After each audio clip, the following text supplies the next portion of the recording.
Hey guys, welcome back to the Smith's Euro YouTube channel. Today we have the Mark II shell for the drag car. You guys know that's still a pretty far way away, but what we're going to be doing today is stripping some more stuff out of it. You see I got it pretty much as a bare shell, but there's still a decent amount of stuff in here. I need to get it to where I can do all the kinds of rust repair that need to be done.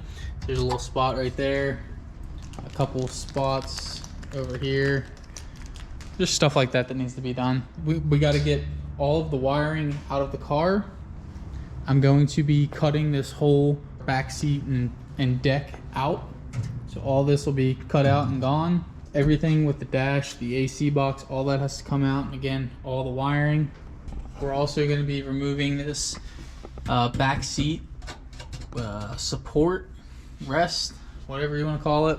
I'm gonna try to spot weld as much stuff out, or spot weld cut as much stuff out as I can. That way it's relatively clean, but where I can't, I'll just use the body saw. Gonna be getting the pedal box out as well, because we do have a hydraulic clutch conversion, so that requires putting in a completely different pedal cluster. We'll be doing that another day. That's what we're focusing on, stripping out the rest of the stuff out of this car and getting it one step closer to being able to then put back in the pedal box, steering column, and the race seat. We have a race seat over here, but we just got to get there. So I'll probably have you guys on a time lapse. I'll show you a couple little spots of what I'm doing, why I'm doing it. But yeah, let's just get right into it.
Sorry for all the time lapses, but that's the way this goes.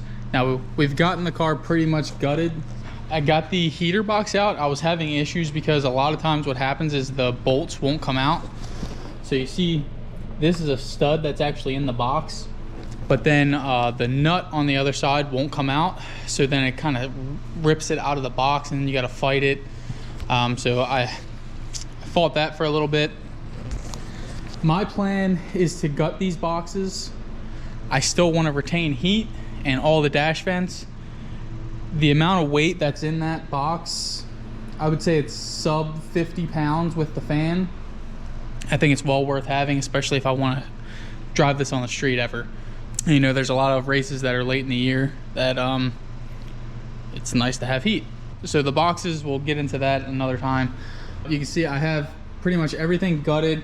The wiring harness that runs along that side goes back here, and this is what goes to all the tail lights and the fuel pump and like random wiring, trunk lights and stuff like that. But what I did do is I removed wiring that I knew I wasn't going to need. So there was a wiring harness that ran down here, and it went up and over, and that went to the rear deck for all the speakers. And then there was wiring that went inside the doors, because I think this car has electric mirrors. I could be way wrong, but I think these are electric. Yeah. So these mirrors are electric. So I had wiring for the electric mirrors in the door and speakers. So now obviously I ripped all that out. We'll gut the mirrors one day. It's not really that important right now. So the next thing we're going to do, I need the column out and I need the brake box, pedal box. I need this whole pedal box out of the car. First thing to start with, you have to drop or remove the steering column. And these OEM bolts, you can see they're shear nuts, so there's nothing on here. So you gotta come in here and cut a notch in them and then kind of chisel it out, and then you can just replace it with any, looks like an 8mm bolt or 10mm bolt. And you just replace it with that. And then there is a bolt that goes through here that holds the column into the pedal box. And then the drive shaft coupler, whatever you want to call it, right there, that 13. And then I'll pull this whole thing out, and then you just disconnect the brake pedal. The clutch cable's already gone, so I can just cut that, and same with the accelerator pedal. And then it's just a bunch of 13s down here, up here, up here, up here, a couple over here. Like, there's just a lot of them. So then we'll have the whole box out, and then once all this is stripped out, that's when we'll go to the back and start cutting this stuff out. And I'm gonna try to get all that into one episode. The dry ice stuff, I can't find any around here, so that'll probably be its own episode. There's a lot in here. You can see they don't want these cars to be loud from the factory. There's noise cancellation foam everywhere. So here, all the way across, up under the dash. Big piece right here. You have pieces underneath here that used to have another thing on top. It's everywhere. The trunk is completely filled with it. Look at the spare tire well, all this. So there's a lot to get rid of. Throw you guys back on the time lapse and get the pedal and the steering column out.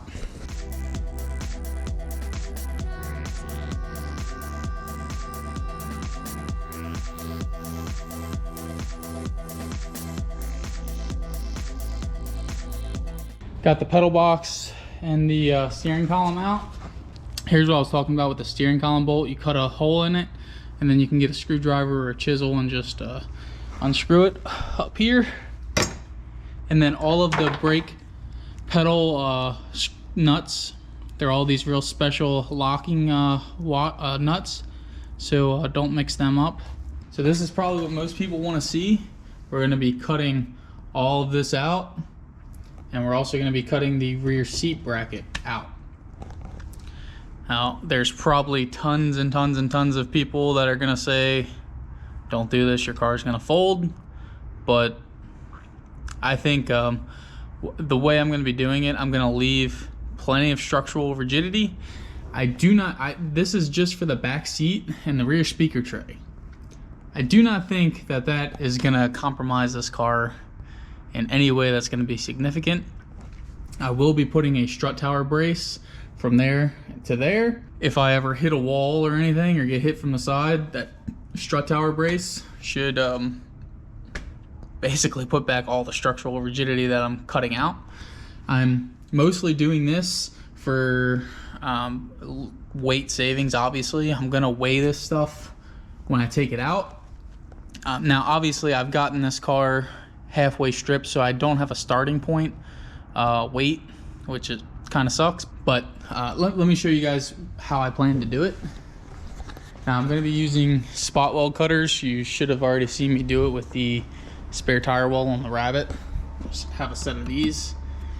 They kind of suck, but they work. You can get them from Harbor Freight too. Down here on this bottom, you'll see there's a bunch of different layers. Here's the bottom pan, here's this mid layer, and then here's the actual part that goes all the way up. It wouldn't make sense to just do this and leave this piece. So what I'm going to be doing is drilling the spot welds here to the body and prying this whole thing up all the way across. And then we're going to follow it up to here. And then I'm going to try to get all of these spot welds out that come along here.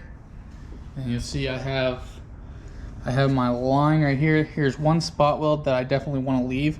If I can't get these spot welds, I'll just follow along underneath and just cut all the way down like that. But we're gonna get to right here, and then I'm just gonna cut along this line. There's a kind of like a body line of the seam, and I'm gonna cut along, and then you see that this piece goes onto this piece.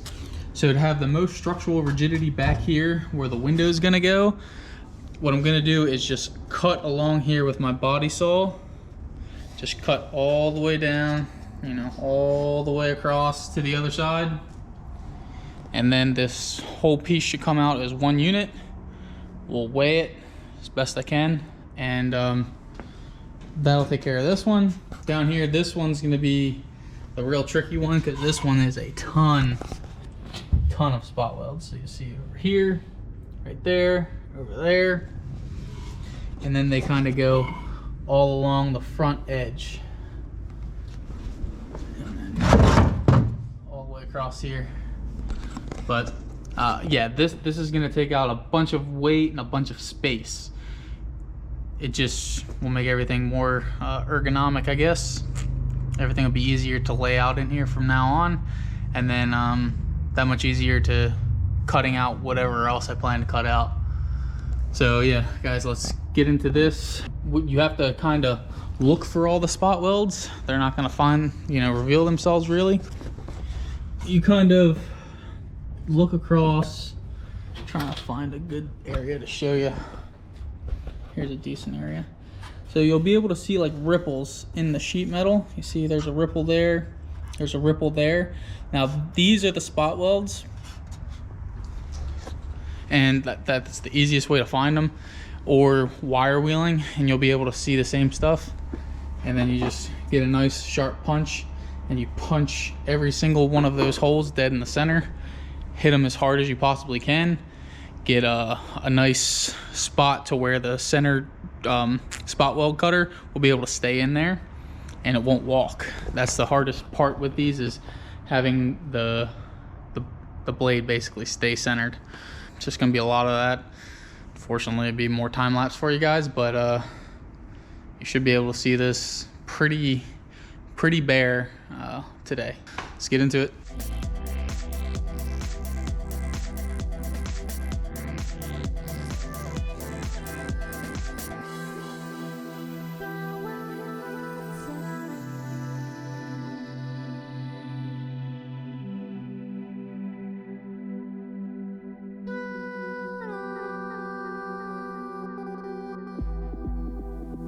So we got all the lower spot welds drilled out. So that's 100% loose.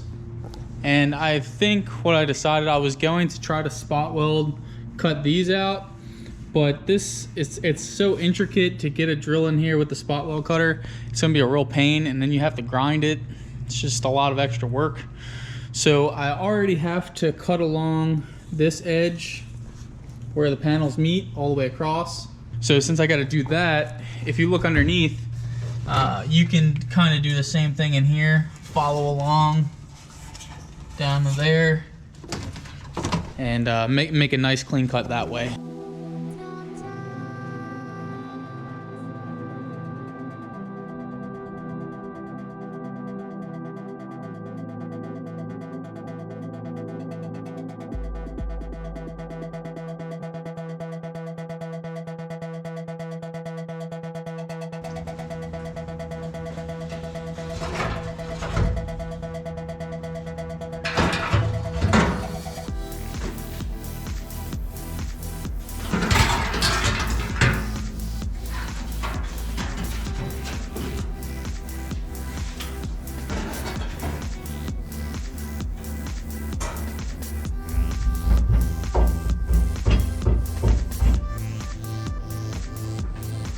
Probably 10 or 15 pounds maybe.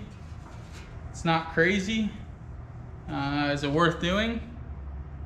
Yeah, because you get to be able to get to the back of the car. But yeah, if there's going to be any issues with it, we should notice it pretty easy. The rear window, I don't believe it's glued in, so we'll see how strong it'll be. Like Like I said, I'm gonna be putting a brace across it anyway.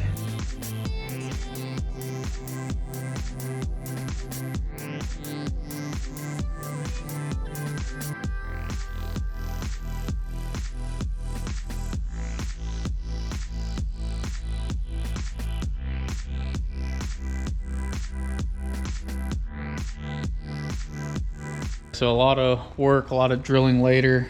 Back hurts, but everything is cut out of the car. Here was the last piece. Just ripped it out.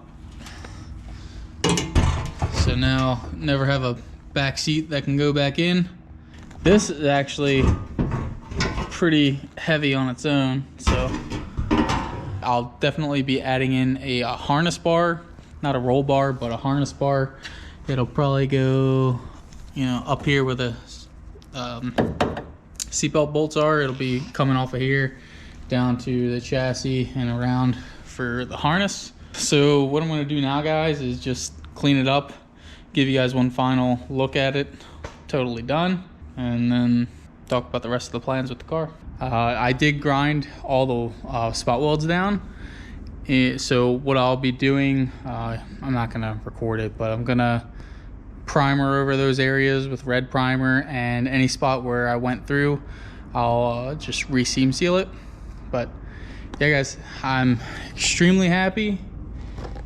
Here's how the totally gutted Mark II looks. Obviously, there's still more to do. Look at all that room for activities, guys. Just look at that.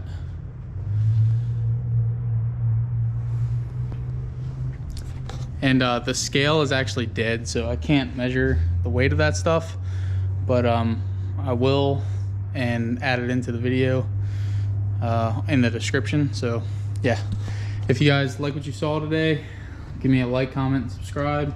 Obviously, I found some rust and damage to the body, and I got to take care of it. I still got to do the dry ice, get the rest of the seam sealer and stuff out, paint anything that's exposed, get all the crap off of the front. After that, I know it sounds easy, but after all that stuff's done, then we can start putting it back together.